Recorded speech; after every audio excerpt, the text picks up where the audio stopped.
سيدنا وسندنا ومولانا محمدا عبده ورسوله الذي أرسله الله تعالى بالحق بشيرا ونذيرا وداعيا إلى الله بإذنه سراجا وقمرا منيرا أما بعد فأعوذ بالله من الشيطان الرجيم بسم الله الرحمن الرحيم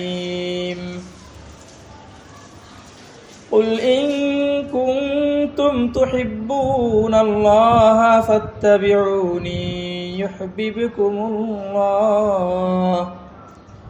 يحببكم الله ويغفر لكم ذنوبكم والله غفور رحيم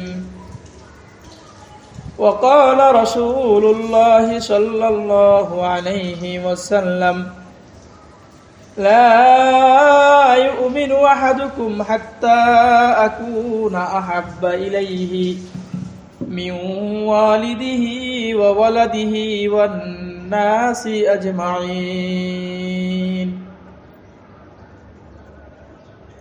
صدق الله العلي العظيم وصدق رسوله النبي الأمي الكريم ونحن على ذلك لمن الشاهدين والشاكرين والحمد لله رب العالمين سبحانك لا علم لنا إلا ما علمتنا إنك أنت العليم الحكيم رب اشرح لي صدري ويسر لي أمري واحلل عقدة من لساني يفقه قولي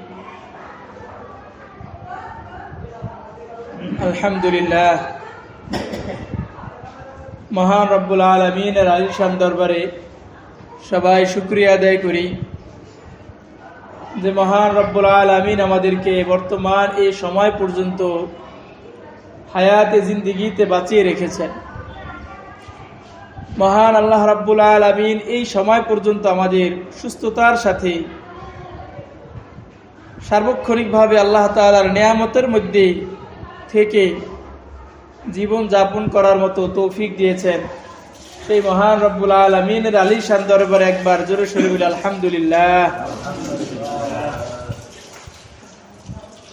আল্লাহ রাব্বুল আলামিন আমাদের তৌফিক দিয়েছেন, সুস্থতার সাথে রেখেছেন বিদায় আজকে আমরা আল্লাহ পাকের হুকুম জুমার নামাজ আদায় করার জন্য আসতে পেরেছি। আল্লাহ পাকের পক্ষ থেকে যতগুলা নেয়ামত আমরা পেয়েছি সবগুলা নেয়ামতই মহামূল্যবান, সবগুলা নেয়ামতই অত্যন্ত দামি, সবগুলা নেয়ামতের এই আলাদা গুরুত্ব। সবচেয়ে বেশি দামি যেই নেয়ামত আল্লাহ পাক আমাদেরকে দিয়ে রেখেছেন সেটা হলো হায়াতে জিন্দেগি। আমরা যারা এখানে কথা বলছি, যারা কথা শুনছি, আমাদের সমবয়সী অনেক লোক আজকে পৃথিবী থেকে বিদায় নিয়ে চলে গেছে। আমাদের ছোটরা অনেকে পৃথিবী থেকে বিদায় নিয়ে চলে গেছে, আমাদের বড়রা অনেকে পৃথিবী থেকে বিদায় নিয়ে চলে গেছে। হায়াতে জিন্দেগিতে তাদের কোনো অংশ ছিল না, কোনো হায়াত ছিল না তাদের, যার কারণে তারা বর্তমান পৃথিবীতে নাই, দুনিয়াতে নাই। এক মুহূর্ত হায়াত যে কি পরিমাণ দামি, এক সেকেন্ড হায়াত কি পরিমাণ দামি, এটা জানতে হলে কবরবাসীদের দিকে তাকাইতে হয়। আমার আপনার হায়াতে জিন্দেগিতে যতদিন শ্বাস নিঃশ্বাস আছে, যতদিন আমি ঠোঁট লড়াইতে পারতেছি, চোখ লড়াইতে পারতেছি, হাতে কাজ করতেছে, হায়াত যতদিন আছে ততদিন আমার আপনার সুবহান আল্লাহ বলার মূল্য আছে, সুবহান আল্লাহ বলার সুযোগ আছে। ততদিন আমি আর আপনি আলহামদুলিল্লাহ বলার সুযোগ আছে। যতদিন আমি আর আপনি হায়াতে জিন্দিগিতে আছি ততদিন 2 রাকাত সালাত আদায় করার সুযোগ আছে, একবার ওযু করার সুযোগ আছে, ততদিন আল্লাহর রাস্তায় হাঁটার চলার সুযোগ আছে। যখন আপনি আর আমার হায়াত নাই তখন নামাজের সুযোগ নাই, সব তো পরের কথা। যখন আপনার আর আমার হায়াত নাই, চোখ বন্ধ হয়ে গেছে, মুখ আর কথা বলে না, হাত আর লড়ে চড়ে না, শরীরের পোশাক সব আস্তে আস্তে ধীরে ধীরে খুলে ফেলা হইতেছে, ওই সময় আপনার আমার আর নামাজের সুযোগ নাই, ওই সময় আপনার আমার আর রোজার সুযোগ নাই, ওই সময় আপনার আমার আর দ্বীনের কাজের সাথে জড়িত থাকার কোনো সুযোগ নেই। এজন্য মহান আল্লাহ তাআলার পক্ষ থেকে সবচেয়ে বড় নিয়ামত হলো আমার আপনার হায়াত। আল্লাহ তাআলা বর্তমান সময় পর্যন্ত হায়াতে জিন্দেগিতে আমাদেরকে বাঁচিয়ে রেখেছেন, এটার শুকরিয়া কিয়ামত পর্যন্ত আদায় করলেও সম্ভব না আদায় করা। এক মুহূর্ত হায়াতের যে কি মূল্য, সুবহানাল্লাহি ওয়া বিহামদিহি। আল্লাহ রাব্বুল আলামিন হায়াতের পরে দ্বিতীয় নাম্বার যে নিয়ামত আমাদেরকে দান করেন, হাদিসে পাকের মধ্যে আছে, সেই নিয়ামত সম্পর্কে সবচেয়ে বেশি গাফেল থাকি আমরা। আল্লাহ রাব্বুল আলামিন হায়াতের পরে সবচেয়ে মূল্যবান যে নিয়ামতটা আমাদের জন্য রাখছেন, আর আমরা ওই মূল্যবান সময় সম্পর্কে সবচেয়ে বেশি গাফেল থাকি। হাদিসের মধ্যে আছে নিয়ামতান, 2টা নিয়ামত এমন আছে, নিয়ামতানি মাগবুনুন ফীহিমা কাসীরুম মিনান নাস, 2 নিয়ামত এমন আছে। কেমন নিয়ামত এটা? এই হাদিসের ব্যাখ্যায় ফাতুল বারির মধ্যে আছে নিয়ামতানি আযীমাতানি, 2টা মহা বড় বড় নিয়ামত, ছোটখাটো নিয়ামত না, মহা বড় বড় 2টা নিয়ামত এমন আছে যে 2 নিয়ামত সম্পর্কে অধিকাংশ মানুষই গাফেল থাকে। বড় বিপদ আসলে যারা গাফেল থাকে তাদেরকে কি আমরা বুদ্ধিমান বলি? সিঁড়ুর আসলে, বড় ধরনের আইলা আসলে, বড় ধরনের আরো বিপদ আপদ আসে, আগের থেকে সমুদ্র বন্দরে 1, 2, 3, 10 নম্বর পর্যন্ত সতর্ক সংকেত বাজাইতে বলা হয়। কেন বলা হয়? যাতে মানুষ সবাই সতর্ক থাকতে পারে, সচেতন হইতে পারে, সবাই যাতে নিজেদের সামানাপত্র গুছায়া নিরাপদে যাইতে পারে। আল্লাহ পাকের পক্ষ থেকেও আমাদের জন্য রাসূল কারীম সাল্লাল্লাহু আলাইহি ওয়াসাল্লামের মাধ্যমে আগের থেকে সতর্ক বাণী দেওয়া হয়েছে যে মহা বড় বড় 2টা নিয়ামত এমন আছে, কাসীরুম ফি নি'মাতানি মাগবুনুন ফীহিমা কাসীরুম মিনান নাস, যে 2 নিয়ামত সম্পর্কে অধিকাংশ মানুষরা গাফেল থাকে।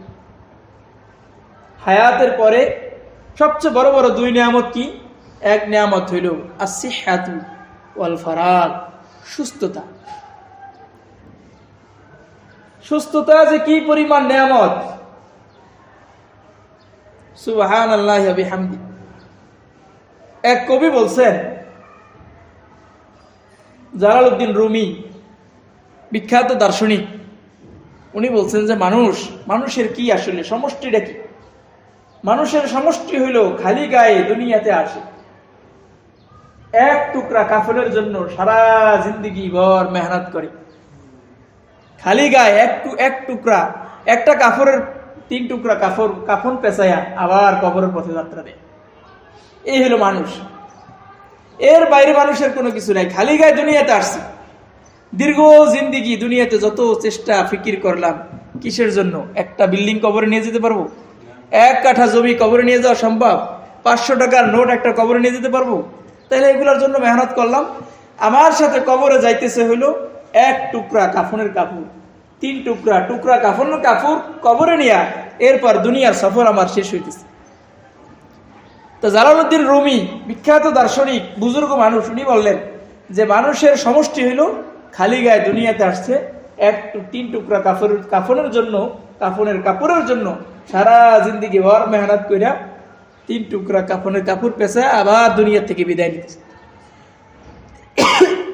এর বাইরে মানুষ না, এর বাইরে আমার যত সম্পত্তি আছে, এর বাইরে আমার যত সুনাম সুখ্যাতি আছে, যত কিছু আছে, সব আমার ইন্তেকালের পরে দুনিয়াতে কেউ না কেউ অবশ্যই ভোগ বিলাস করবে, দুনিয়াতে কারো না কারো উপকারের কাজে অবশ্যই লেগে যাবে। এগুলো আর আমার কোনো কাজে লাগবে না। এজন্য হাদিসে পাকের মধ্যে আছে সুস্থতা মহা এক নিয়ামত। আজকে আমি আপনাদের যদি প্রশ্ন করি, বলেন দেখি, বর্তমান সমাজের চাল চলন অভ্যাস দেখলে আমরা যারা সুস্থ মানুষ আছি, আমাদের কি কখনো এটা মনে হয় সকালবেলা যে আজকে আমি আলহামদুলিল্লাহ সুস্থতার সাথে আছি, মহা বড় এক নিয়ামতের মধ্যে আছি? আমার মনে হয় না। যখন অসুস্থ হই তখন মনে হয় যে হারে সুস্থতা কি দাম। যখন আমার অসুস্থতায় আমি বিছানায় পড়ে যাই, হসপিটালে প্রয়োজন যাওয়া লাগে, তখন মনে হয় যে হারে আমি তো সুস্থ ছিলাম। কিন্তু যে সময় আমি সুস্থ ছিলাম এই সময় কিন্তু আমার মনে হয় না যে আমি আলহামদুলিল্লাহ সুস্থ একটা মানুষ, আজকে দিনটা আমি সুস্থতার সাথে কাটাইতেছি। অসুস্থ হয়ে গেলে তো আর আমি ইবাদত করতে পারবো না, যেহেতু সুস্থতার সাথে আছি সুতরাং আজকে আমি একটু ইবাদত বন্দেগীতে কাটাই দিই। সুতরাং আজকে আমি ফজরের নামাজটা পড়ি, যেহেতু আমি সুস্থ। আজকে আমি আজহরের নামাজটাও পড়ি, আমি সুস্থ। আসর মাগরিব এশারের নামাজগুলো আমি ঠিকঠাক মতো পড়ি, কারণ আমি তো সুস্থ মানুষ। আল্লাহ তাআলা সুস্থতার এক নিয়ামত আমাকে দিয়েছেন, বিধায় আমি ইবাদতগুলো ঠিকঠাক মতো করি। এই জিনিসটা আমাদের মনে হয় না। এই জিনিসটা যদি আজকে আমাদের মনে হইতো, সুস্থতার সময়ে যদি ঠিকঠাক মতো ইবাদত বন্দেগী আমরা করতে পারতাম, মানুষের জীবনে চলার পথে অসুস্থতাও এটাও জীবনে চলার পথে সঙ্গী। সুস্থতা অসুস্থতা সবগুলা মানুষেরই থাকে। পৃথিবীতে এমন মানুষ খুব কম গেছে যারা অসুস্থ হয় নাই। স্বাভাবিকভাবে এটা স্বাভাবিক জীবনযাত্রার একটা অংশ, সুস্থতা অসুস্থতা। আর মহান আল্লাহ রাব্বুল আলামিন এটা দিয়ে দিয়েছেন মানুষকে। হাদিসে পাকের মধ্যে আছে 4 কারণে মানুষ অসুস্থ হয়। 1 নাম্বার, মানুষের জিন্দেগিতে গুনাহ বেশি হয়ে গেলে এই গুনাহগুলা মাফ করানোর জন্য তার মুখ থেকে তওবা আসে না। কত অসুস্থ হয় তারপরও সে তওবা করে না, কত গুনাহ করতে থাকে তারপরও তওবা করে না। কিন্তু আল্লাহ তাআলা চান যে এই বান্দা যাতে তওবা করে, এই বান্দাকে আল্লাহর প্রিয় করতে চান, তখন একটু অসুস্থতা দিয়া, একটু কষ্ট দিয়া তার জিন্দেগির সবগুলা গুনাহ ধুয়া মুছা সাফ করে আল্লাহ তাআলা তার প্রিয় করে নেন। এজন্য অসুস্থতা দেন। 2 নাম্বার, অসুস্থতা দেন নিয়ামত বাড়ানোর জন্য। আল্লাহ তাআলা চান যে এই বান্দা অনেক উপরে আসুক, আল্লাহ তাআলার নৈকট্য একেবারে কাছাকাছি চলে আসুক। কিন্তু সে যেই গতিতে ইবাদত বন্দেগী করতেছে, এই গতিতে ইবাদত বন্দেগী করলেই যে হায়াত তাকে দেওয়া হয়েছে, এই হায়াতের পরিমাণ আরো হায়াত বাড়ায় দিলেও সে এই পরিমাণ নৈকট্যে আসতে পারবে না। তখন আল্লাহ তাআলা তাকে একটু পেরেশানি দেন, একটু মুসিবত দেন, একটু বিপদ আপদ দেন। বিপদ আপদ সে যদি সবর করতে পারে, ধৈর্য ধারণ করতে পারে, রব্বুল আলামিন তাকে ওই পরিমাণ নৈকট্যতা দান করে দেন। 3 আমল এমন আছে, 3টা আমল যে আমলের প্রতিদান সরাসরি আল্লাহ তাআলা দিবেন। সরাসরি আল্লাহ তাআলা দিবেন, এর প্রতিদান অন্য কেউ দিতে পারবেন না, অন্য কেউ কোনোদিন দেওয়া সম্ভব না। এর মধ্যে 1 নাম্বার হলো সবর, ধৈর্য ধারণ করা। কোরআনে কারীমের মধ্যে আছে ইন্নামা ইউওয়াফাস সাবিরুনা আজরুহুম বিগাইরি হিসাব।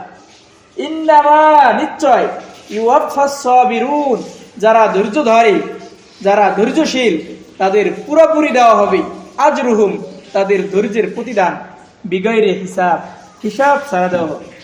আর হিসাব ছাড়া কোনো কিছু দিতে হইলে সেটা কে পারেন দিতে? বলেন, জোরে বলেন, কে পারে দিতে? হিসাব ছাড়া যদি কিছু পেতে হয়, কার কাছ থেকে পেতে হয়?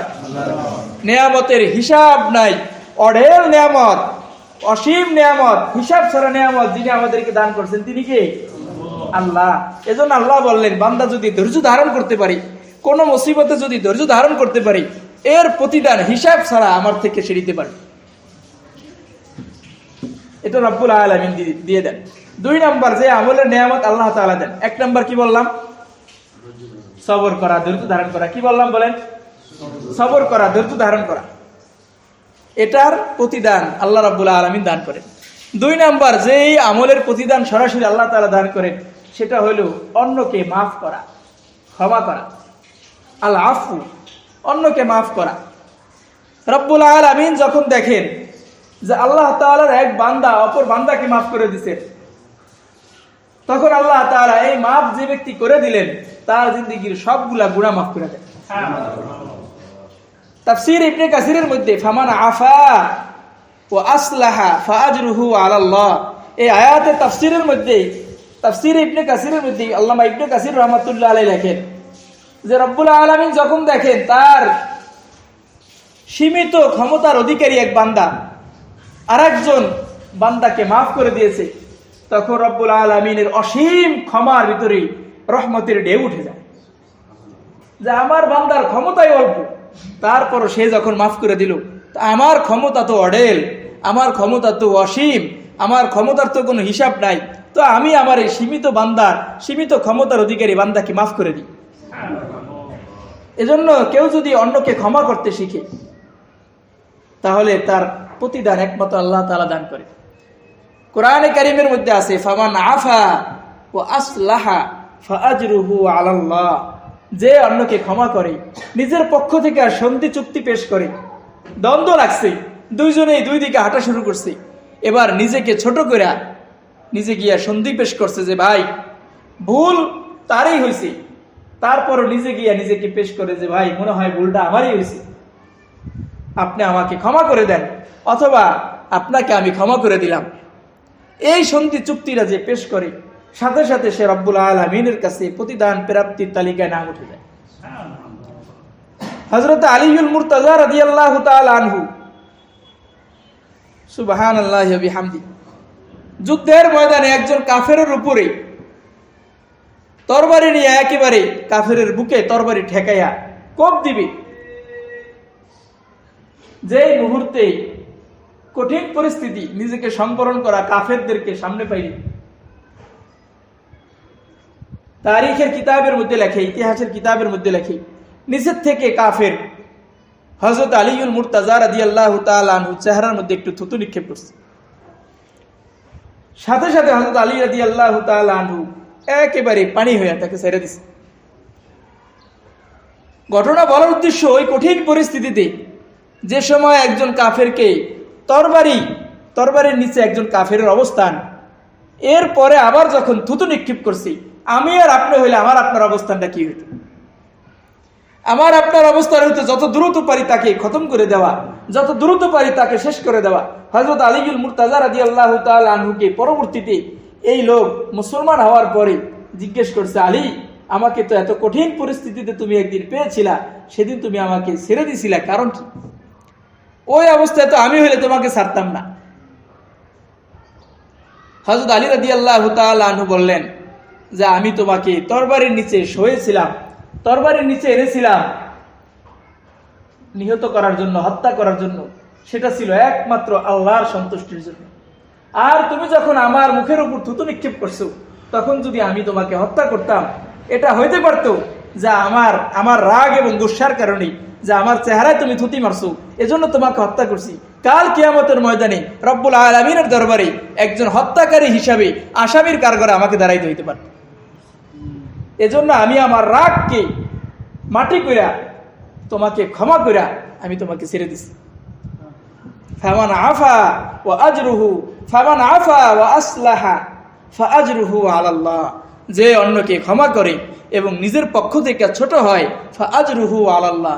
আমার ভাইরা, কোরআনে কারিমে আল্লাহ রাব্বুল আলামিন বলছেন, এই ব্যক্তির প্রতিদান পৃথিবীর কোনো মানুষের পক্ষে দেওয়া সম্ভব না। এই ব্যক্তির প্রতিদান একমাত্র মহান রব্বুল আলামিনই দিয়ে দিবেন। 3 নাম্বার যে আমলের প্রতিদান আল্লাহ রাব্বুল আলামিন দিবেন, সেটা হইল সওম, রোজা। আল্লাহ নবী সাল্লাল্লাহু আলাইহি ওয়াসাল্লাম বলছেন, কুল্লু আমালি বনি আদম, বনি আদমের সব আমলের সওয়াব আল্লাহ রাব্বুল আলামিন এক একজনের মাধ্যমে দেওয়া হবেন, নবীদের মাধ্যমে দেওয়া হবেন, ফেরেশতাদের মাধ্যমে দেওয়া হবে, ইল্লা সওম, শুধুমাত্র রোজার সওয়াব। আল্লাহ রাব্বুল আলামিন হাদিসে কুদসিতে বলছেন, আস-সাওমু লি, রোজা আমার জন্য, ওয়া আনা আজজি বিহি, এবং এই রোজার প্রতিদান আমি আল্লাহ নিজ হাতে কুদরতি হাতে দান করি। এই হাদিসের ব্যাখ্যায় আরো বিভিন্ন ইবারত আছে। এক ইবারত আছে, আস-সাওমু লি ওয়া আনা উজজি ওয়া আনা উজজা বিহি, যে রোজা এটা আমার জন্য এবং এটার প্রতিদান আমি নিজেই হয়ে যাব। বলেন সুবহানাল্লাহি ওয়া বিহামদিহি। রব্বুল আলামিন নিজেই প্রতিদান হয়ে যাবেন। এর ব্যাখ্যায় মুহাদ্দিসিন কেরাম বলছেন যে রোজা রাখে মানুষ কার জন্য? রব্বুল আলামিনের জন্য। রোজা একমাত্র আল্লাহর জন্য যেহেতু রাখে, তো কাল হাসরের ময়দানে রব্বুল আলামিন এই বান্দাকে বলবেন, তুমি যেহেতু রোজাটা আমার জন্য রেখেছিলা, আমি সন্তুষ্ট হয়ে গেছি, এবার আমি নিজেকে তোমার কাছে দিয়ে দিলাম। এবার তুমি তোমার সকল কথা, তোমার সব আবদার পূরণ করার জন্য আমি রাজি হয়ে গেলাম। সুবহানাল্লাহ। যাই হোক, এটা প্রাসঙ্গিক কথা ছিল, জন্য বলতেছিলাম বিপদ আপদ আসে 4 কারণে। 1 নাম্বার গুনাহ বেশি হয়ে গেলে গুনাহ মাফ করার জন্য। 2 নাম্বার মর্তবা বাড়ানোর জন্য। 2 নাম্বার মর্তবা অনেক বেশি বাড়ানোর জন্য। 3 নাম্বার বিপদ আপদের ফজিলত হইল যে গুনাহগুলা আমি আর আপনি করে ফেলছি, এই গুনাহগুলাকে নেক দ্বারা পরিবর্তন করার জন্য। সুবহানাল্লাহ ওয়া বিহামদিহি। পৃথিবীতে এমন কোন দাতা আমি আর আপনি পাবো না যার কাছ থেকে ঋণ নিলে পাওনা মাফ করে দেয়, আবার সমপরিমাণে ঋণ দান করে। ঋণ না এমনি দিয়ে দেয়, এমন কোন দাতা নাই। সর্বোচ্চ এতটুকু করতে পারে, পাওনাদারকে মাফ করে দেয় যে আমার আর দেওয়া লাগবে না তোমার টাকা।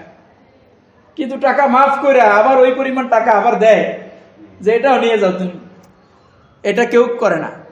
মহান রব্বুল আলামিন গুনাহগুলা মাফ করার পরে সাধারণত গুনাহ মাফ করছেন, এটাই তো আমার আপনার প্রতি অনেক দয়া, এটাই তো আমার আপনার প্রতি বেইন্তেহা সীমাহীন এক দয়া, ইহসান এবং করুণা যে রব্বুল আলামিন আমাকে আপনাকে মাফ করছেন। কি পরিমাণ নাফরমানি আমি আর আপনি আল্লাহর সাথে করতে থাকি, 24টা ঘন্টা আল্লাহ তাআলার নাফরমানির মধ্যে লিপ্ত থাকি, এরপর আল্লাহ তাআলা আমাকে আপনাকে মাফ করে দিয়েছেন। এটাই তো আমার আপনার অনেক বেশি পরিমাণে পাওয়া। রব্বুল আলামিন বলেন যে না বান্দা, তুমি এর থেকেও মহা একটা নিয়ামত পেতে যাচ্ছ, সেটা হলো তোমার এই করা গুনাহগুলা, উলাইকা ইউবাদদিলুল্লাহু সাইয়্যাতিহিম হাসানাত, এগুলা আমি সব নেক দ্বারা পরিবর্তন করে। সুবহানাল্লাহি ওয়া বিহামদিহি। এজন্য মহান রব্বুল আলামিন সব সময় আমাদেরকে সুস্থতার হায়াতের মধ্যে, সব সময় সুস্থতার মধ্যে রাখেন। সবাই বলেন আমিন। সুস্থতার সময় আমি আর আপনি যে ইবাদত বন্দেগীগুলা করতে পারি, মনে রাখবেন এগুলা আমার আপনার ব্যাংকে জমা রাখার মতো। যখন আমি আর আপনি অসুস্থ হয়ে যাব, ফেরেশতা রব্বুল আলামিনের কাছে আমলনামা নিয়ে যায়, গিয়া বলতে থাকে, আল্লাহ আপনার এই বান্দার গতকালকে এই ইবাদত ছিল, আজকে তার এই ইবাদত নাই। গতকালকে কোরআন তেলাওয়াতে ইবাদত ছিল, গতকালকে জিকিরের ইবাদত ছিল, গতকালকে নামাজের ইবাদত ছিল, গতকালকে দান সদকার ইবাদত ছিল, আজকে তো আপনার বান্দার এই আমলগুলা আর নাই। এখন তো তার আমলনামা ছোট হয়ে গেছে, আমলনামা এখন তার নেক কম হয়ে গেছে। রব্বুল আলামিন ফেরেশতাদেরকে বলেন, কেন আমার বান্দার কি হয়েছে? ফেরেশতারা উত্তর দেয়, আল্লাহ আপনার বান্দা তো আজকে অসুস্থ হইয়া বিছানায় কাতরাইতেছে, আজকে তার শরীরে এনার্জি নাই, আজকে মাথা ব্যথার রোগ, বিভিন্ন ধরনের পেটের রোগে সে আক্রান্ত, আপনার বান্দার ইবাদত বন্দেগী ঠিক মতো করতে পারে নাই। রব্বুল আলামিন এবার ফেরেশতাদেরকে বলেন যে আমার বান্দা সুস্থ অবস্থায় যেই দিন সবচেয়ে বেশি ইবাদত করছিল, অসুস্থ যতদিন থাকবে অতদিন তোমরা ওই বেশি পরিমাণে ইবাদত আমার বান্দার আমলনামার মধ্যে লিখতে থাকবে। অসুস্থ হইলে এই ফজিলত আমি আর আপনি পেতে পারবো যদি সুস্থতার জিন্দেগিটা মূল্যায়ন করি। সুস্থতা যে কি পরিমাণ দামি নিয়ামত। একদিন হসপিটালে গিয়ে দেখেন, একদিন পঙ্গু হসপিটালে গিয়ে দেখেন, বুদ্ধিমান কোন মানুষ হসপিটালে গেলে সে হসপিটাল থেকে বের হইতে পারবে না, এই পরিমাণ মনোবল তার থাকবে না যে রব্বুল আলামিন কত দামি দামি নিয়ামতের মধ্যে আমাকে আপনাকে রাখছেন। হসপিটালে গেলে দেখা যায় কত ধরনের, কত রোগ শোকে আক্রান্ত, কত ধরনের লোক সেখানে কাতরাইতেছে। আমাদের বুজুর্গানে দ্বীনরা, যাদের মাধ্যমে আমরা দ্বীন পেয়েছি, তারা নিয়ম করে মাঝে মাঝে হসপিটালে যেত। হযরত রশিদ আহমদ গঙ্গোহী রহমাতুল্লাহি আলাইহি, হযরত রশিদ আহমদ গঙ্গোহী রহমাতুল্লাহি আলাইহি অনেক বড় একজন আলেম ছিলেন। তৎকালীন সময়ে ওনার সমপর্যায়ের আরো 3 জন আলেম ছিলেন। একজন ছিলেন হাজী ইমদাদুল্লাহ মুহাজিরে মক্কি রহমাতুল্লাহি আলাইহি, পাক ভারত উপমহাদেশের মধ্যে নাম করা শ্রেষ্ঠ একজন আলেম, আধ্যাত্মিক রাহবার। আরেকজন ছিলেন রশিদ আহমদ গঙ্গোহী রহমতুল্লাহি আলাইহি, আরেকজন ছিলেন হযরত কাসিম নানুতুবি রহমতুল্লাহি আলাইহি। ভারতের ঐতিহাসিক শিক্ষা প্রতিষ্ঠান দারুল উলুম দেওবন্দ যিনি প্রতিষ্ঠা করছেন। এই তিন বুজুর্গের নিয়ম ছিল মাঝে মাঝে সুযোগ কইরা রোগী দেখতে যাইতে। মূলত এটা তিন বুজুর্গের নিয়ম না, এটা রাসূল কারীম সাল্লাল্লাহু আলাইহি ওয়াসাল্লামেরই একটা নিয়ম। ওনারা নবীজি সাল্লাল্লাহু আলাইহি ওয়াসাল্লামের সুন্নাতের উপর আমল করছেন। শুধু হযরত রাসূল কারীম সাল্লাল্লাহু আলাইহি ওয়াসাল্লাম দালাইলুন নবুওয়া এই কিতাবের মধ্যে আছে প্রতি রবিবার নবীজি সাল্লাল্লাহু আলাইহি ওয়াসাল্লাম সময় কইরা সুযোগ কইরা নবীজি সাল্লাল্লাহু আলাইহি ওয়াসাল্লাম রোগী দেখতে যাইতেন। অসুস্থ মদিনায় যারা থাকতো তাদেরকে খোঁজ খবর নিতে যাইতেন। এবং নবীজি সাল্লাল্লাহু আলাইহি ওয়াসাল্লাম বলছেন, কোনো মানুষ যখন অসুস্থ বান্দাকে, অসুস্থ কাউকে দেখার জন্য যায়, যতক্ষণ সে চলতে থাকবে ফাহুয়া ফি সাবিলিল্লাহ, সে আল্লাহর রাস্তায় থাকতে থাকবে। অসুস্থ মানুষকে দেখতে গেলেও পথিমধ্যে যে সময়টা আল্লাহর রাস্তায় থাকার মতো হবে। রাসূল কারীম সাল্লাল্লাহু আলাইহি ওয়াসাল্লাম বলেন, মান দাআ লাহু, এই বান্দা যেই দোয়া করবে ফাকাদ উস্তুজিবা, সব দোয়া আল্লাহ তাআলা কবুল করবেন। শুধু তাই না, অসুস্থ বান্দার পাশে গিয়া অসুস্থ যে হয়ে যায় তাকে কি বলে দোয়া করতে হবে আল্লাহর নবী সাল্লাল্লাহু আলাইহি ওয়াসাল্লাম এটাও শিখিয়ে দিয়েছেন। আল্লাহর নবী সাল্লাল্লাহু আলাইহি ওয়াসাল্লাম বলছেন, কেউ কোনো অসুস্থ মানুষকে দেখতে গিয়া তার গায়ে হাত রেখে যদি 7 বার পরে আসআলুল্লাহাল আযীম আল্লাহ রাব্বুল আরশিল আযীম আইয়াশফিয়াক, এই দোয়াটা যদি 7 বার পরে মৃত্যু ছাড়া সকল রোগ থেকে আল্লাহ তাআলা হেফাজত করবে। মৃত্যু ছাড়া সব রোগের ঔষধ এটা। এরপরে 8ম বারে পড়তে হবে লা বাসা তাহুরুন ইনশাআল্লাহ। আল্লাহর নবী সাল্লাল্লাহু আলাইহি ওয়াসাল্লাম একজন অসুস্থ মানুষের জন্য কি ফজিলত বয়ান করছেন। আল্লাহর নবী সাল্লাল্লাহু আলাইহি ওয়াসাল্লাম বলেন, সহিহ মুসলিমের মধ্যে, মুসলিম শরীফের মধ্যে এই বর্ণনা আসছে, কোনো অসুস্থ মানুষ যদি দোয়া করে, আল্লাহর নবী বলছেন দুআউল মারিজি কা দুআইল মালাইকা, একজন অসুস্থ মানুষের দোয়া এটা ফেরেশতার দোয়ার মতো আল্লাহ তাআলা কবুল করে।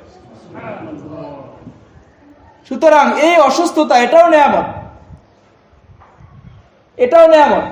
যেটা বলতেছিলাম, এই তিন বুজুর্গের নাম বললাম, হাজী সাহেব হাজী ইমদাদুল্লাহ মুহাজির মক্কি রহমতুল্লাহি আলাইহি, রশিদ আহমদ গঙ্গোহী রহমতুল্লাহি আলাইহি, আরেকজনের নাম বললাম কাসিমুল উলুম ওয়াল খায়রাত আল্লামা ইমাম কাসিম নানুতুবি রহমতুল্লাহি আলাইহি, যিনি দারুল উলুম দেওবন্দ প্রতিষ্ঠা করছেন। এই তিন বুজুর্গ যখন অসুস্থ হইতো, 3 জনের 3 রকম অবস্থা ছিল।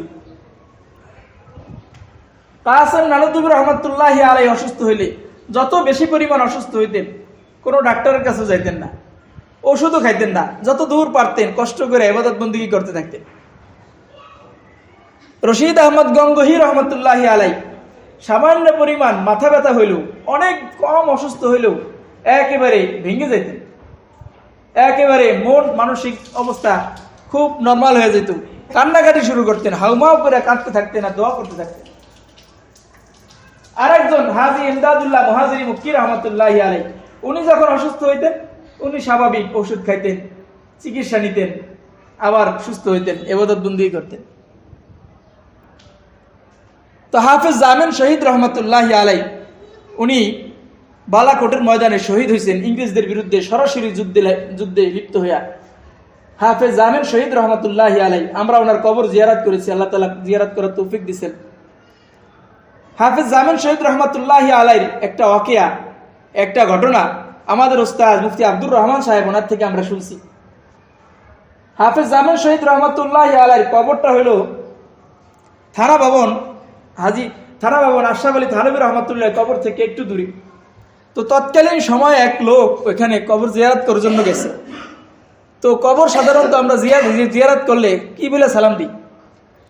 আসসালামু আলাইকুম ইয়া আহলাল কুবুর, হে মৃত্যু লোক বা কবরে যারা আছেন আপনাদের সালাম। তো এক লোক এসে এভাবে সালাম দিছে। তো অদৃশ্য থেকে ওই লোকের গালের মধ্যে একটা থাপ্পড় আসছে, আর আওয়াজ আসছে, শুহাদা হুমুল আহিয়া লাল আমওয়াত, যারা শহীদ হয় তারা তো জীবিত থাকে, জীবিত মানুষকে সালাম দিতে হয় কেমনি? আসসালামু আলাইকুম ইয়া আহলাল কুবুর, আমি আপনাকে সালাম দিব কেমনি, আপনি আমাকে দিবেন কেমনি? তাই ওই গায়েব থেকে আওয়াজ আসছে, অদৃশ্য থেকে, যা সুহাদা হুমুল আহিয়া, যারা আল্লাহর রাস্তায় শহীদ হয় তারা তো জীবিত থাকে, লাল আমওয়াত, তারা তো মৃত্যু না। তুমি তাকে কবরের মতো সালাম দিলা কেন? সাথে সাথে ওই লোক আবার সালাম দিচ্ছে, আসসালামু আলাইকুম রহমতুল্লাহ। এটা এমনি বললাম, আমরা যখন গেছি এই ঘটনা জানা থাকার কারণে আমরা আসসালামু আলাইকুম রহমতুল্লাহ বলে সালাম দিছি। তো এই হাফেজ জামিল শহীদ রহমতুল্লাহ আলাই এই তিন বুজুর্গকে জিজ্ঞেস করছেন যে আপনারা তিনজন বন্ধু মানুষ একসাথেই থাকেন, একজন অসুস্থ হইলে সুস্থ স্বাভাবিক, ওষুধও খান না, কিছুই করেন না, আর একজন অসুস্থ হইলে একেবারে ভেঙে পড়েন, আর একজন অসুস্থ হইলে ওষুধ খান। তো তিনজনে তিন রকম উত্তর দিচ্ছেন। হাজির সাহেব বলেন যে ভাই, অসুস্থতা এটা আল্লাহ তাআলার নেয়ামত, আর এটার জন্য ওষুধ খাওয়া এটা নবীর সুন্নাত। তো আল্লাহ তাআলা নবীর একটা সুন্নাত পালন করার জন্য মূলত আমাকে অসুস্থতা বানিয়েছে। ওষুধ খাওয়া যে নবীর সুন্নাত, যদি আমি সুস্থই থাকতাম এই সুন্নাত পালন করা সম্ভব ছিল? এজন্য মাঝে মাঝে অসুস্থ হই, ঔষধ খাওয়া নবীজির সুন্নাত, এটা আমার আপনার দ্বারা পালন আল্লাহ তাআলা করায়, যাতে হাসরের ময়দানে একটা সুন্নাতের উসিলা হইলেও আমার আপনার নাজাতের ফয়সালা হয়। এজন্য হাজী ইমদাদুল্লাহ মুহাজিরে মক্কি বলেন, আমি ওষুধ খাই। রশিদ আহমদ গঙ্গোহী রহমতুল্লাহ বলেন যে অসুস্থতা এটা আল্লাহ তাআলার পরীক্ষা। আমার রব এত মহান, এত বিশাল ক্ষমতার অধিকারী, তার তুলনায় আমার ক্ষমতা নাই, একেবারে অল্প আমি। তো আমার মহান রব যখন আমাকে পরীক্ষা নেওয়া শুরু করে, তখন আমি আগেই কান্নাকাটি করে আল্লাহর কাছে সারেন্ডার করি, আল্লাহর কাছে ক্ষমা চাই। মাথা ব্যথা হলে আমি একেবারে শুয়ে পড়ি যে আল্লাহ, এটা আমার দ্বারা সম্ভব না। আপনার পরীক্ষায় পাশ করা, অসুস্থতার পরীক্ষায় পাশ করা আমি রশিদ আহমদ গঙ্গোহীর জন্য সম্ভব না, আপনি আমাকে মাফ করেন। আর কাসেম নানতুবি রহমতুল্লাহ আলাই সাধারণত অসুস্থ হইলে ঔষধও খাইতেন না, কিছুই করতেন না। ওনাকে যখন জিজ্ঞেস করছে, উনি বলেন যে ভাই, মহান আল্লাহ রাব্বুল আলামিন কত সুস্থতার নেয়ামতের মধ্যে রাখছেন, আমি একদিন একটু এগুলা কল্পনা করি নাই, বলি নাই যে আমি সুস্থ সুস্থ সুস্থ আছি। আমি কতদিন সুস্থতার মধ্যে ছিলাম, এতগুলা নেয়ামত নিয়ে আমি দিব্যি আল্লাহর কোনো শুকরিয়া আদায় করি নাই। এখন একদিনের জন্য আল্লাহ একটু অসুস্থ বানাইছে, আর আমি হাউমাউ করে কান্না শুরু করে দিব, তাহলে তো এতদিনের সুস্থতার নেয়ামতকে অস্বীকার করা হয়। এজন্য আমি এটাকে সহ্য করে থাকি। সুবহানাল্লাহ। আমার ভাইয়েরা, আমার বলার উদ্দেশ্য হইল, দুই নেয়ামতের কথা বলছিলাম, সবচেয়ে দামি, যেগুলোর ব্যাপারে আমরা গাফেল। এর মধ্যে একটা মাত্র বলা আংশিক শেষ হইল, এটা বললাম সুস্থতা। দুই নেয়ামতের সম্পর্কে আজকে বললাম, একটা হলো হায়াতে জিন্দিগির এই নেয়ামত, আর একটা হইল সুস্থতার নেয়ামত। এই জুমার আগে আমি একজনের মৃত্যুর সংবাদ শুনলাম, আমাদের মুফতি আজম সাহেবকে আমি ডাইকা শুনাইলাম। আমাদের এই পাশেই খুব সম্ভব সি বলোকেই একটা মাদ্রাসা তার ছিল, আমাদের বয়সী, আমাদের কম বয়সী, আরো আমাদের থেকে অনেকেই 21-22 সালে পড়াশোনা শেষ করছে। আজকে জুমার পরে তার বিবাহ হওয়ার কথা ছিল। আমার ভাইয়েরা, এগুলা আল্লাহ তাআলা ঘটান কেন? আমাকে আপনাকে শিক্ষা দেওয়ার জন্য। চাক্ষুষ এই মৃত্যুগুলা দেখার পরও যদি আমি আর আপনি সতর্ক না হই, আমার আপনার কোমরের শক্তি যদি গুনাহের দিকে দৌড়ায়, তাহলে আমার আপনার জিন্দেগির জন্য আফসোস। আজকে জুমার পরে যার বিবাহের অনুষ্ঠান হওয়ার কথা ছিল, তার বড় ভাইয়ের সাথে আমি কথা বললাম, বললো সবকিছু ব্যবস্থাপনা। গতকাল রাত্রে অথবা এর আগের দিন গতকাল রাত্রে তার 3:30টায় ব্রেন স্ট্রোকে মৃত্যু হয়ে গেছে। এত চাক্ষুষ আল্লাহ তাআলা এগুলো আমাকে আপনাকে দেখান কেন? যে আমাকে আপনাকে হঠাৎ করে কোন দিন না কোন দিন চলে যেতে হয়, কি আমার আপনার সামানা। এজন্য যারা বুদ্ধিমান তারা ইবরত হাসিল করে। ফাতাবিরু ইয়া উলিল আবসার, কোরআনে কারীমে আল্লাহ রাব্বুল আলামিন একাধিকবার এই কথা বলছেন যে হে জ্ঞানী মানুষ, তোমাদেরকে জ্ঞান দিয়ে আমি দুনিয়াতে পাঠিয়েছি, যে জ্ঞানের মাধ্যমে তুমি তোমার সন্তানকে চিনতে পারো। তোমার সন্তানের মতোই দেখতে আরেকজন, তাকে সন্তান মনে করো না। যে জ্ঞানের মাধ্যমে তুমি তোমার স্ত্রীকে চিনতে পারো, তোমার স্ত্রীর মতোই আরেকজন, তাকে স্ত্রী মনে করো না। তোমার বাপকে তুমি আলাদা করতে পারো, তোমার মাকে তুমি আলাদা করতে পারো। তুমি তোমার পরকালের সামানাও এই জ্ঞানের মাধ্যমে তুমি গ্রহণ করতে পারো। ইয়া আইয়ুহাল্লাযীনা আমানুত্তাকুল্লাহ ওয়াল তানজুর নাফসুম মা কদ্দামাত লিগাদ। বুদ্ধিমান তারাই যারা নিজের জিন্দেগি পরিচালনা করার সাথে সাথে আখিরাতের সামানাগুলো পরিচালনা করে। হাদিসের মধ্যে আছে আল কাইয়িসু মান দারা নাফসাহু ওয়া আমিলা লিমা বাদাল মাউত। বুদ্ধিমান বলা হয়েছে তাকেই যে হিসাব করে জিন্দেগি পরিচালনা করে এবং পরকালের সামানা প্রস্তুত করার জন্য জিন্দিগির কিছু কিছু সময় সে আল্লাহর জন্য দেওয়া শুরু করে। আল্লাহ রাব্বুল আলামিন যে